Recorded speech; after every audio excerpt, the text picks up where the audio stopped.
রে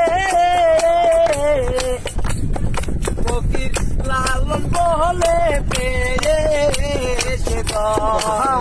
ফকির লালন বলে পেয়েছে ধন আর আমি পারলাম না রাখিতে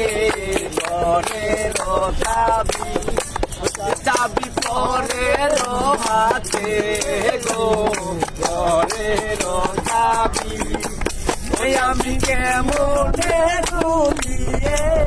সেই ঘর চাবি পরের হাতে